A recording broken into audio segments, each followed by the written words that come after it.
Moments with Louis Montalvo. Right now, we are in Good Samaritan Nursing Home, a facility for the elderly here in Marikina. We have a special topic right now, which is about being able and deciding to have a facility like Good Samaritan Nursing Home take care of our elderly. I think this is a topic that has not been discussed fully very well. I remember a couple of weeks ago, me and a couple of friends of mine were discussing who will take care of us when we're old. Many of them don't have kids, some have kids, but we are also not very sure, given the pace of life in the next few years, whether our children will take care of us. My mom is 93 years old or 92 years old, and we have a different way of taking care of her. She has a full time caregiver that stays with her from 7 a.m. to 7 p.m. I've, I did some research. As of 2019, the Philippines had approximately 33 homes for the aged, comprising 4 government facilities and 29 accredited non-governmental organizations or private social welfare agencies, including church-led institutions. Additionally, a 2022 report noted that the presence of 20 to 25 private nursing homes in the country with a combined capacity of 300 to 500 beds. These facilities are relatively limited compared to the growing elderly population. According to the Philippine Statistics Authority, the number of Filipinos aged 60 and above increased from 7.3 million in 2015 to 9.22 million in 2020, reflecting a 7.5% increase. Traditionally, Filipino culture emphasizes familiar support for the elderly, with many seniors living with their families. However, urbanization and changing socioeconomic dynamics are challenging the tradition, leading to a gradual increase in the demand for institutional care facilities. In summary, while the Philippines has a limited number of homes for the aged relative to the growing senior population, ongoing legislative initiatives are aiming to address the gap, enhance the quality of institutional care for the elderly. For this episode, we have 2 guests. A returning guest, Attorney Noli Tibayan. If you remember, he was our guest when we were talking about financial literacy and financial preparedness for our elderly years and for our senior years. But this time, we're going to talk about, because Noli, his father, is here in the facility in Good Samaritan Nursing Home, and we will talk to him about the process of making that decision of bringing his father here. And we also have Mr. Jerry Batulan, the administrator of the nursing home. As we said a while ago, this is a topic that's often not discussed. We are used, and part of our cultural landscape is that we are expected to take care of our elderly. But as the report had said, the demographics, the landscape is changing. And we need to become more aware and more sensitive to different options on how to take care of our elderly, particularly people like myself. We are what we call the sandwich generation. We are taking care of our children, but at the same time, we are also need to take care of our parents who are in their 80s or 90s and even beyond. And so the question is, what is the best way to take care of our elderly? And when I was talking to Noli before the podcast, we were already beginning to touch on certain very sensitive issues and topics that underlie the decision on whether or not on how to take care of our aging parents. So we'll talk to Noli first, and then we'll talk to Jerry a bit for him to discuss the nursing home that we are in. So Noli, Hello, hi Louie. Hello, viewers. magandang umaga. Magandang umaga muli. And then Sir Jerry, kamusta po? Hi, good morning. At thank you for coming. Oh, salamat po. And we just so happens that before the podcast, there was an outreach activity by a school for the guests or the people who are staying here. Ano ba tawag sa kanila when those who are staying here? Ang tawag namin dito, participants lang ang tawag namin. Hindi namin Participant. kino-consider yung patients or ano. Yeah, participants. Sige, we'll remember that. Sige, Nolly, because when we had a talk, I do remember, and that's why I thought of doing this. I do remember you saying that your father is in a nursing home. So siguro in terms of backdrop, parang if you don't mind, before you decided to bring your father or to decide that your father will be in a nursing home, what was the setup like? Bagong lahat, Happy New Year. Happy New Year. Happy New Year. Si Daddy ay noong bago dalhin dito, nakatira sa amin sa bahay ko. No? He's in his 80s. He stayed with us in his 80s. Tapos, so he was staying with us. He suffered a stroke. So, na-stroke siya. Tapos, siyempre nasikaso na inalagaan. Yung tatay ko, hindi man nakakatuwang sabihin, hindi kami masyadong close. Okay? Kasi hiwalay yung mga magulang namin. So, then, nung katandaan niya, nagpa-kup-kup siya sa akin. Palibasa, hindi naman kami lapit na lapit. So, pinag-aaralan mong makibagay sa kanya. At may mga bagay na nagbago na. There are things that have changed through the years. So there was an adjustment period. But he was with us and he was very independent. He would wash his own clothes. He would mingle. He would do his walk. So, and he had pension, which I wasn't touching. He had his full pension for his use. So he could do things. He could walk around. He could travel. And he could give gifts because my father is a gift-giving person. Galante yan pag may pera. So mamimigay yan. To the point nga minsan na okay, mauubos yan kasi palabigay which is, maganda din naman. Nung na-stroke siya, syempre, aalagaan natin siya, magulang natin honor your parents, di ba? Yun ang utos. So, ako'y may inaaral na pagmamahal para sa kanya. So, sinasadya ko yung mga salita ko. So, I took care of him, pinapa-therapy, etc. Hygiene, ako nagpapaligo sa kanya, pinapakain, pinagluluto. And there were occasions also, there was a time also that he wanted to leave the house and live elsewhere. So, pinagbigyan ko din yon. Palaunan, bumalik din sa akin. So, nung bumalik sa akin, naging mahirap siyang alagaan. Mahirap siyang alagaan. Yung kanyang temper ay lumala. Mainitin ang ulo. Kahit sa mga paslit, natataasan ng boses. Naninibago ako talaga doon. Nahihirapan ako doon. Then I started to think, and my wife and I began to talk about what is the best possible care scenario for him?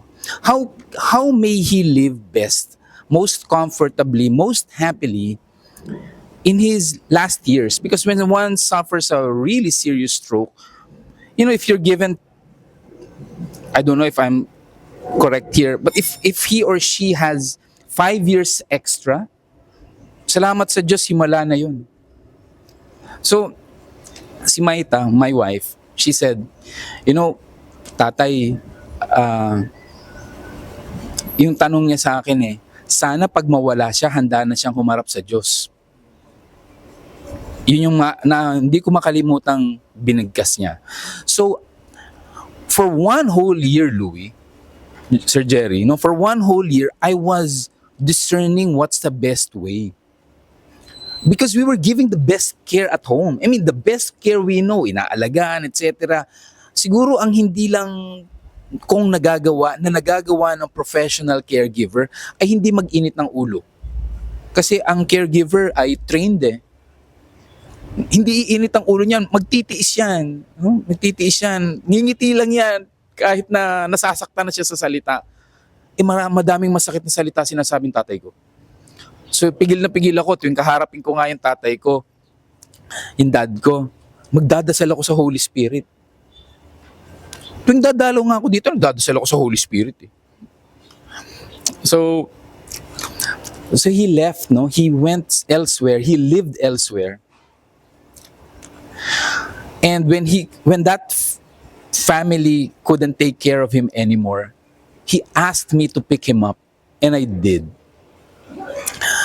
And that time I was thinking for a good year whether a nursing home is best. But my father said, Sir Jerry, dalhin mo na lang ako sa nursing home.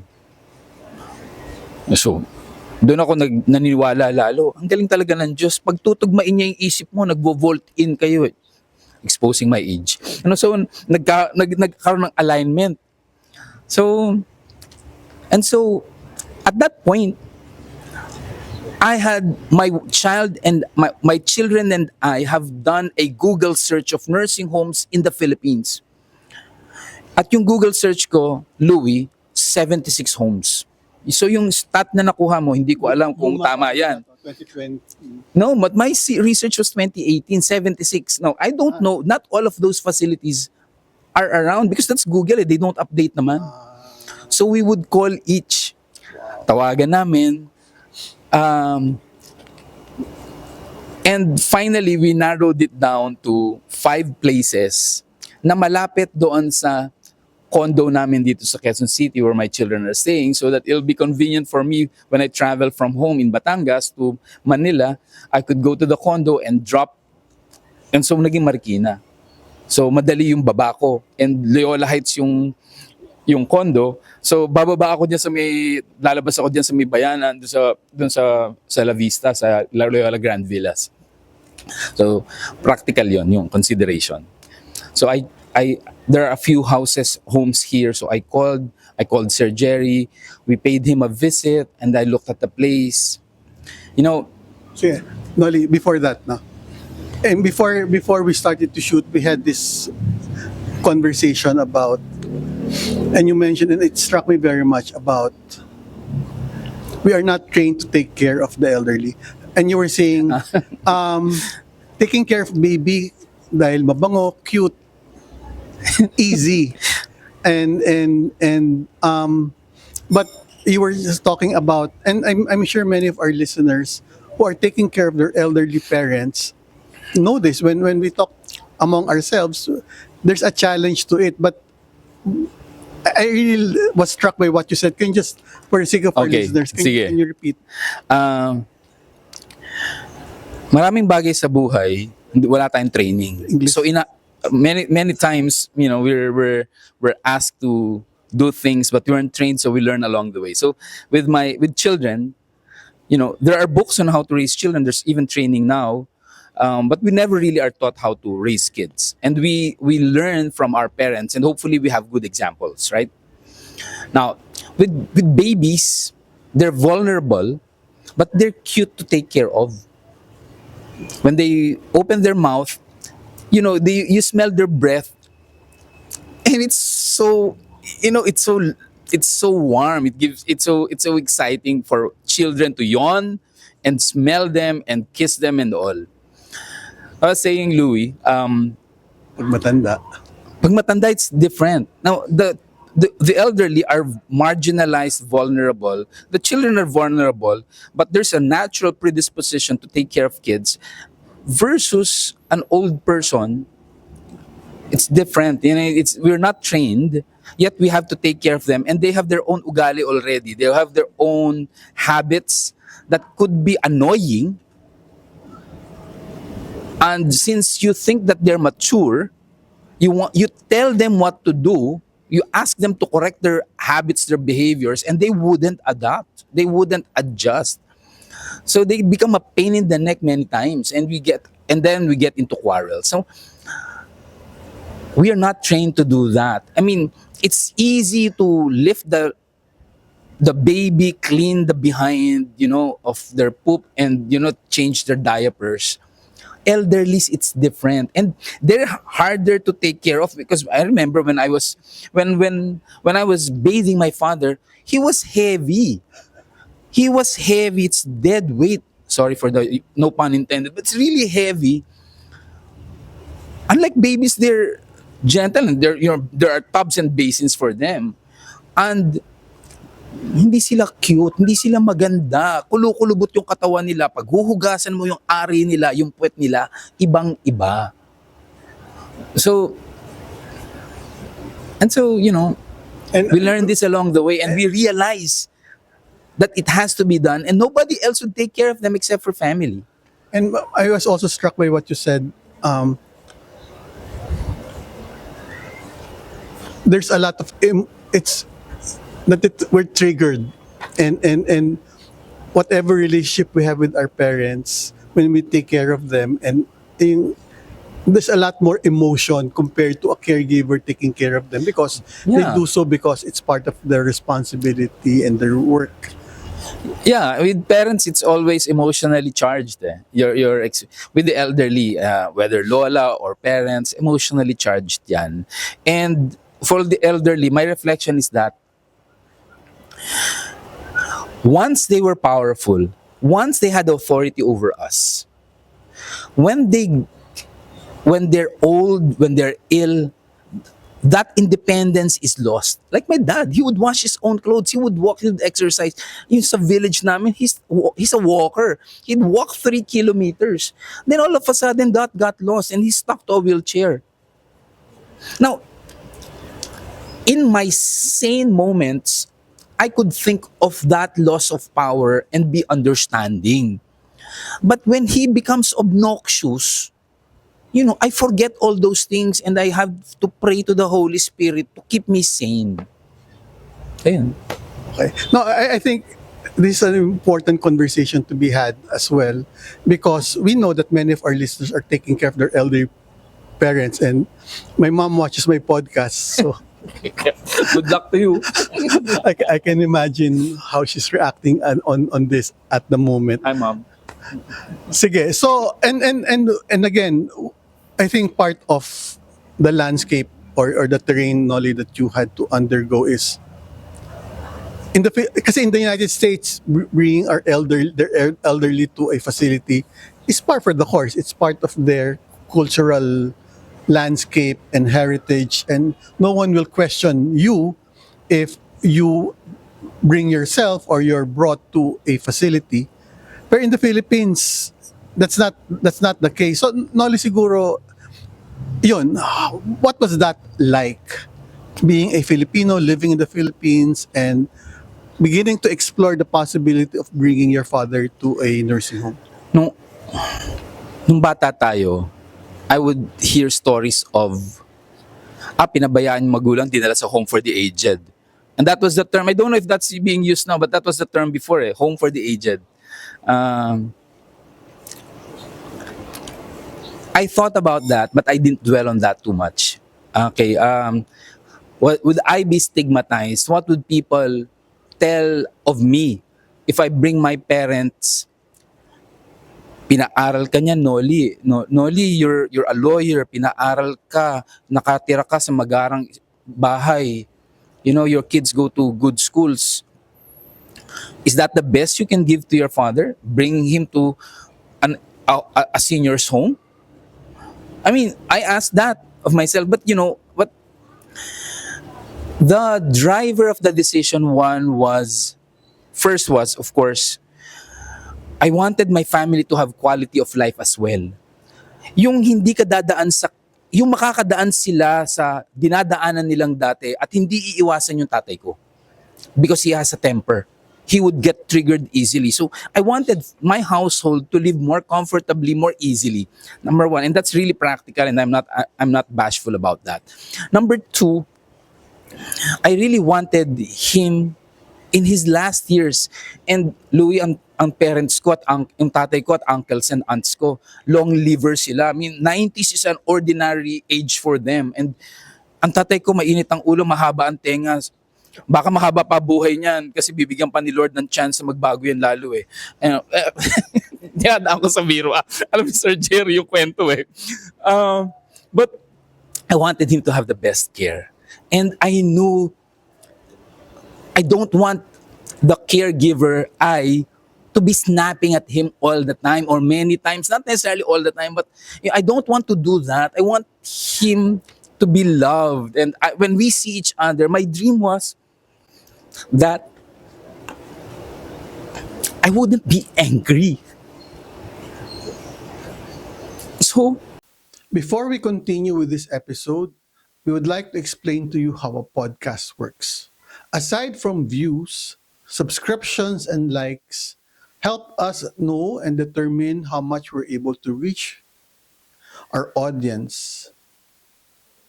We notice based on our analytics that 60% of you who are watching us have not subscribed on our YouTube or Spotify or Apple Podcast.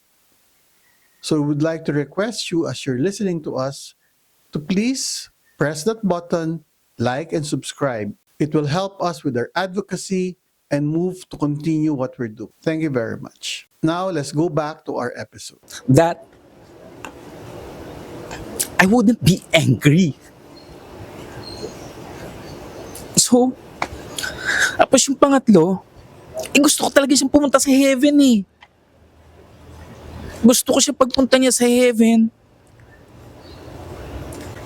kampante yung loob niya, hindi siya galit haharap kay San Pedro. Yung ganung klaseng ano. So, hindi na yung bahay ko, yung tahanan ko. My home wasn't the environment anymore. And I wanted to stay a good child. And I wanted to honor the commandment, honor your father and your mother. I really wanted to honor that. And so parang nilid lang ako. I mean, my discernment led me to find a home. And don't worry about what other people will say. And Louie, dediretso na ako. When I posted on Facebook pictures and the story of my father in a nursing home, you know what, Louie, happened? Our friends, common friends perhaps, would call me Sir Jerry, asking me your questions, asking me about my own process. At hindi ba sila mapapahiya? And I'd give your first name and I'd say, here is my 76 nursing homes. Here is the list. Here are the telephone numbers. Do your own research. Visit them. People called me Sir Jerry and wanted to know. And you know, Sir Jerry, they asked me, Noli, tayo kaya magtayo ng nursing home? Then I realized, Louie, hindi profit ang motivation ng nursing home, number one. At hindi lang porket trained caregiver pwedeng gumawa. Louie, ang makakapagtaguyod, makakapagpatuloy na to, those who can maintain a facility like this and those who will stay here are people who love the elderly. The charism is love. Hindi na ako skilled dun sa love na yon. Hindi ako skilled.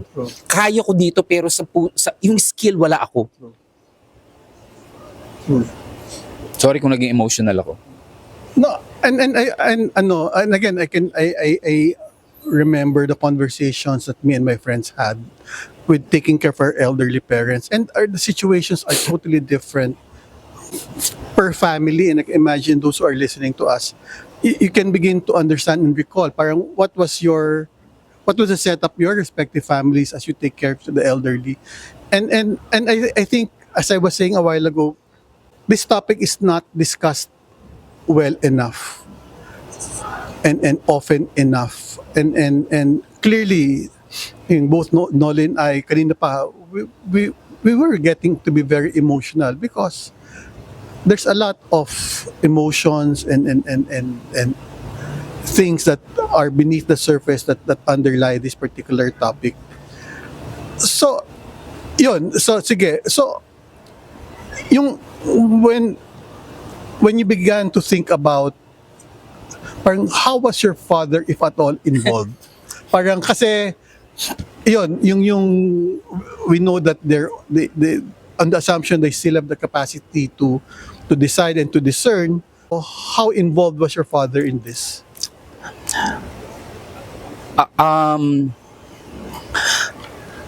Because it is his life that's at stake, or it is him who will live here. It's he who will live here. I thought it was important for him, for the two of us to have a conversation on it. And that was my struggle, how to tell him. I really didn't know how to tell him because I was worried he would be, he would be so agitated again, he'd be angry. So I didn't know Kasi, what to do that. How to do that. What did you fear would be his trigger if you open that option to him? Pinag-aral kita, pababayaan mo ko. Pinalaki kita, pababayaan mo ko. Louie, makwento ko. There was a time, because that conversation never happened eh. Because he realized, he said to me, dalhin mo na lang ako sa nursing home. And I was already, because it was very challenging to take care of him, and I wasn't being the best person anymore, I had decided that he will be brought to a nursing home. And I have done my research ahead eh. So nag-align lang yung sitwasyon, kaya nadala siya dito. But the tough conversation happened here. Nandito na siya. Here. It was post-COVID perhaps. And I don't know, kasi it took time for him to adjust to being here eh. I mean, Sir Jerry knows this very well kasi kahit si Sir Jerry, inaaway ng tatay ko eh. Inaaway yan. And hindi na ako mahihiyang sabihin. There was a time we were having conversations of him not wanting my dad anymore here. Kasi he was a very, he was terrible. He's a person, I'm sure there's good in him, but may terrible moments talaga siya. And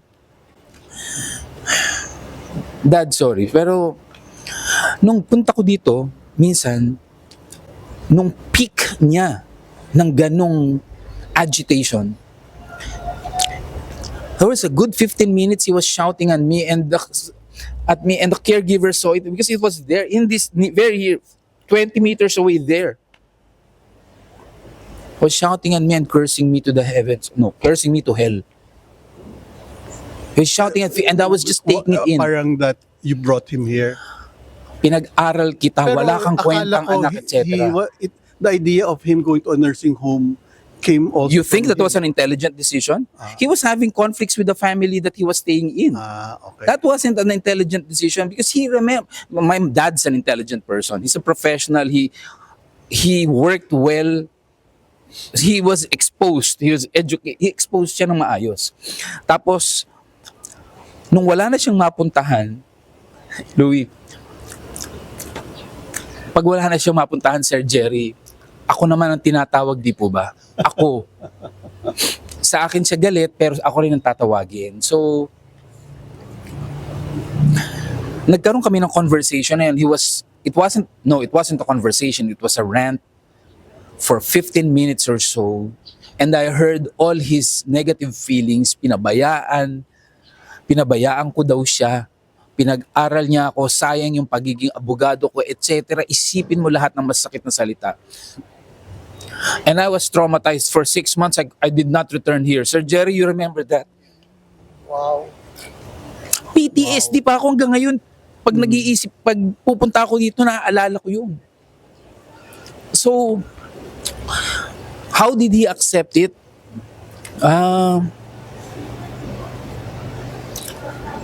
Bumait naman ng konti, no, Sir Jerry? Naiba na. Maraming dasal. Minsan-minsan. Siguro kung scale of 1 to 10, dati 10, ngayon siguro nasa 3. Wow. 3 or 2, big improvement. Because a lot of prayer, lagi ko siyang inaalala, lagi pinagdadasal. Dapat, iniisip ko, ano ba yung sources of power niya noon? Lagi, yung pera, so dapat may pension siya. Pag kinapos yung pera niya, dadagdagan ko ng konti. Mahalagang dinadalaw, Louie. Okay. Mahalagang dinadalaw kasi hindi mapapalitan yung dalaw ng pamilya. So yung kapatid kong isa, dinadalaw siya, mas madalas pa nga kaysa sa akin. dahil ang tatay ko ay mabait, galante, he would even give my brother money. Bibili niya ng shirts. God, kapatid ko, so many shirts bought by my father. So, there'd be acceptance if his self-esteem will be maintained, nurtured. And I felt like his self-esteem is nurtured by allowing him to be loving. And he loves by giving, he loves by treating people. And pinagandaan ko yon na pag kulang siya ng pera, dadagdagan ko. Kung gusto niyang ibili ang isang tao ang kapatid ko ng kahit na napakarami ng shirts, hayaan lang. So there, kasi that's the best of him. So isip ko, in my prayer life, baka yun yun na lang titingnan ni St. Peter o ni Jesus pag hinuhusgan siya. I think one thing that and which I think we all need to do more is that no matter how difficult and painful and emotional, to have that kind of conversation with our aging parents, and also to give them the space for autonomy, that even if they are diminished at different levels, they remain to be autonomous people, and given certain conditions, have the facility to make decisions, and that we're able to respect that. But at the same time, because we are asked to take care of them, yung parang that balancing act between what is good for them may not necessarily be what they want in that particular moment. So, yun, mahirap yun. But tama ka, Louie, they're still individuals, they're still persons. They deserve respect, and what environment will allow them to express themselves best. Kasi for my mom, and she's listening, she's very adamant that she doesn't want to leave our ancestral home in Quezon City. Na all other options, she stayed with us over Christmas until New Year. She knew that her kasambahay in January 2 will be home. Umaga pa lang nakaimpake na. Pero I would like to think that when she was staying with us, we were able to take good care of her. Parang good food, and she had her grandson with her. Pero parang uwing-uwi. But Louie, ang matatanda, uwing-uwi sila sa bahay nila. Yung biyanan kong lalaki, gusto niya na sa bahay niya lang. Sir Jerry, gusto niya nandun siya sa bahay niya. Kahit na mas maahanda ang pagkain niya sa amin, sa bahay ko, gusto niya sa bahay niya. Bahay niya yun eh. Yung nanay ko, my mom, asawa ng tatay ko, my mom, she doesn't want to stay long in my house. She'd always okay. go back to Las Piñas. So, and it's common for them Okay. because it's theirs eh. It's theirs. It's their freedom, it's theirs. So no matter how we think they might be, Better off in your place? They think it's better in her place, in his place. that's true. So ikaw, you find your way, you find a way to go to him or her and love him or her there. Because that's their place of comfort. That's their place of self-expression. So inconvenienced ka, pero gagawin mo because we love. Okay, sige. I mean, baka hindi pa napag-iisipan ng iba na gano'n eh, pero gano'n talaga. Totoo yun. Tama yun. Sige. So, you began to talk about the first year. How was that like for you? He was adjusting to it, and it took a year or so, you said. But for you, what was that like? Kasi it's one thing to move towards a decision, to make that decision, and to live out that decision. What was that like? Firstly, for my household, there was a collective sigh of relief. Hindi ako mahihiyang sabihin yon. Ay, salamat. Kasi they became comfortable in their home. Yung domestic staff at mga anak ko.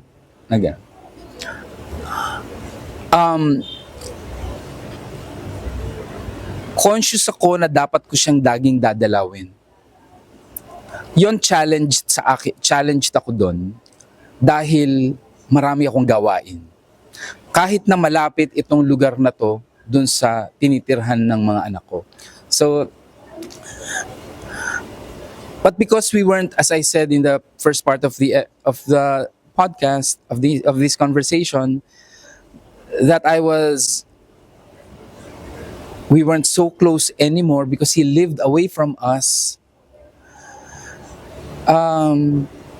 The repair of the relationship didn't fully happen, and it was further compromised. That relationship was compromised by his, lack of mental facilities after the stroke. Because if he was impatient before, he lost more patience. So I'd go here, I'd intentionally go visit, but I was always fearful of what the outcome would be. And I would think of, what will I say now? Anong kausap namin? Ano pag-uusapan namin bago? And so dadaling ko yung kapatid ko, dadaling ko yung mga anak ko para hindi kami kailangan para hindi magkakaroon ng moments of silence ng kaming dalawa lang. Para meron siya. At maganda rin naman may iba siyang nakikitang kamag-anak. So, but it is, again, I'll say, it is important that they be visited, even if Good Samaritan Nursing Home is a very loving environment, it's a comfortable, a kind environment, they need to be visited by family, by loved ones. Yun, yung bagay na yan, lalong tumimo sa isip ko ngayon. May sakit ng tatay ko ngayon no? Merong upper respiratory, I hope upper respiratory pa lang. Okay? Kasi pag mas na-compromise yan, magiging pneumonia. So worried ako about that. Pinaalala ng wife ko ni Maita, kasi Maita is the wiser one always. An ailment of the lungs is an ailment of sadness. And if anybody's caring to read the book, there's a book called Anatomy of the Spirit. Okay? In that book, we read na a respiratory ailment is an ailment of sadness. So, my wife kindly reminded me that baka kulang siya sa dalaw sa'yo, baka kulang pa siya ng lambing sa'yo. At kahit na kagabi, takot na takot akong dumalaw dito dahil may sakit siya at mas compromised yung patience niya. Dasal ako ng taimtim. Pagpunta ko dito, nakahiga siya sa kama. Kanina? Kahapon, nandito na ako kahapon ng hapon, mga bandang alas 5 God, Louie, ang kalma niya, kalmado siya at nakikinig siya sa akin. So ako, kahit na ako'y takot na takot papunta dito at marami akong bad thoughts, nahiya ako sa Diyos bigla kasi pag ganito ko, okay naman tatay mo I don't know if I answered your question. No, you did. Sige. Sir Jerry, and then balik tayo kay Nolly. Ano ho yung nag-trigger sa inyo na, kasi nga, hindi ganun kadami ang ganitong klaseng nursing home sa Pilipinas. At sabi nga natin kanina, hindi to nakakasanayan ng mga Pilipino. Pero ano ho yung nag-udyok? What triggered you to set up something like this po? Okay. Unang-una, hindi naman ako ang nagsimula nito. Ang nagsimula nito yung aming congressman, si Congressman Romeo Candazo. Ang kanyang iniisip para sa Marikina lang, mga elderly dito. Pero nung binubuo na, isa ako sa mga nandoon, sinabi ko nga na hindi ganun kadali. Dahil before that, nag-work ako sa States as caregiver and then naging administrator ako doon ng nursing home. Tapos even sa Canada nakapag-work ako. So nung nandito na ako at since na friend ko siya, isa ako sa pinatawag niya. Dahil gusto niya ngang magbuo ng nursing home. Ang sabi niya, wala tayong problema sa budget, nasa Congress ako eh. Sabi niya gano'n. So, ang inaalam lang natin kung paano i-operate ito. Ang libre. What year? 2002 nung binuo niya namin ito, sabi nag-operate na, pero mga 2000, nag-start na nag-uusap-usap. So, nabuo ng 2002. Ang unang pasyente namin 4 lang eh. For the first year, 4 lang. So, ang caregiver namin, 2 lang. Isa sa umaga, isa sa gabi. So, nung tagdagal-tagal, nadagdag-dagdagan na rin, pero naging problema namin nung nawala na siya sa Congress. Nung nawala na siya sa Congress, doon na. Kung daw nagkakamali, nasa 18 na yung aming pasyente. 18 na ano. So, nahihirapan na rin kami. Dahil wala ng funding na dumarating At that time po, libre po yung... Libre. Under sa CDF niya siguro. Ano? Pero nung dumating na yung time na nawala na siya sa Congress, tapos sinubukan niyang mag-mayor, hindi naman siya pinalat. So, doon na. Ang naging decision, actually hindi ito formal na, wala kami hindi accredited ng DSWD, hindi ito nakarehistro sa SEC. Basta binuo lang, gano'n. So sabi ko, siguro pinakamaganda talagang gawin na natin yung dapat. So pinarehistro namin sa SEC as Good Samaritan, Mount of Mercy Mount of Mercy siya dati. Tapos ginawa namin Good Samaritan Nursing Home, incorporate namin sa non-stock, non-profit. So, ang ginawa rin ni Congressman Candazo, yung mga friends niya sa Congress, so baka pwedeng tumulong kayo sa amin kahit na konti-konti. So, okay naman. Okay naman ang naging sistema. Pero hindi ako talagang kasama sa operation ito. Nagbibigay lang ako ng mga advices kung paano. Tapos sabi ko sa kanya, total, meron ka namang ka sa TESDA. Ano siya So yun na magiging natin na pwede na tayong, pag mga graduates doon, pwede na natin dalhin, makakalibre na tayo sa pagbabayad ng mga workers. Ganyan. Hindi naman ganun ang mabilis ang proseso. So, tsaga-tsaga pa rin hanggang sa tayo na rin yun. Isa rin na nag-link na rito sa nursing home. Doon na naman ako nagsimula nung kinuha niya na ako. Bumalik muna ako ulit sa Canada eh. Tapos, after 2 years ako, tinignan ko ang dating. Medyo magulo. Magulo ang sistema. Sabi ko, hindi na ako babalik. And ngayon, nag-retire na rin naman ako. Mag-settle down na ako sa Pilipinas. Inasikaso ko na to. Talagang tama yung sinasabi niyo kanina. Ang pag-aasikaso nito, hindi yung hindi profit Kasi kung una-una, hindi ganun kung ano lang talaga sa pinag-aralan namin ang ginagasto sa matandang nag-stay rito, yun lang ang charge namin Hindi kami, hindi unlike ng mga private talaga na nasa 40, 50, 60,000. Well, meron pa nga kami rito 8,000 lang So, paano ka mabubuhay sa 8,000? Tapos, dahil nga sa pinrovide naman ng Diyos ang kagustuhan namin, may mga volunteers kami na graduate ng nursing caregiver school na up to now nandito sa amin. Na nagsiservisyo na may mga iba na ang dating nila, thinking is mag-abroad, mga iba ayaw hindi na mag-abroad, dito na lang daw sila. At nabibigyan na namin sila ng pinagkakakitaan. Ganon, no? Ngayon, tungkol naman sa kahit na dati-rati, pinag-iisipan ko nasa States ako noon, bakit ako sa States, bakit nila dinadala sa nursing home? Yung mga matatanda nila. Tama yung sinasabi ng mga dito, yung kultura natin, wala pa silang pagmamahal sa kanilang mga magulang or lolo, lola. Nung nakapasok na ako sa nursing home, doon ko na-realize na mas mabuti palang ipasok. Kasi, nasa bahay mo nga kung hindi mo naman maasikaso. Mapapabaya mo, even kung pagpapainom ng gamot dapat nasa tamang oras, hindi nagagawa. Ang dumi-dumi na ng matanda.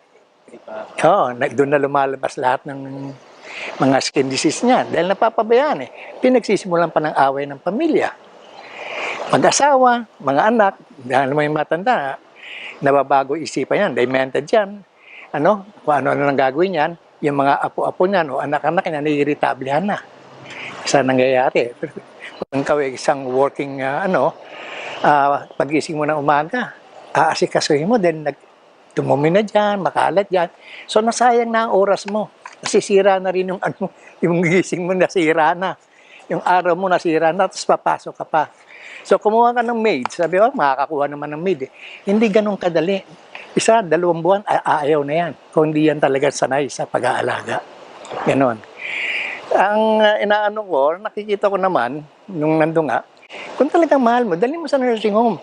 Kung gusto mo naman talaga makita, di araw-araw mong dalawin. Hindi naman pinagbabawal yung pag-araw-araw na dalawin eh. So parang binabago, sinusubukan, parang kailangan natin baguhin yung pananaw, perspektibo na pinapabayaan mo yung magulang mo o yung matanda kung dinala mo sa nursing home. Parang sinasabi natin, merong ibang klaseng pag-aalaga na mas nakakarapat sa kanila na hindi natin kayang gawin kung di rin lang natin kayang ibigay yung nararapat.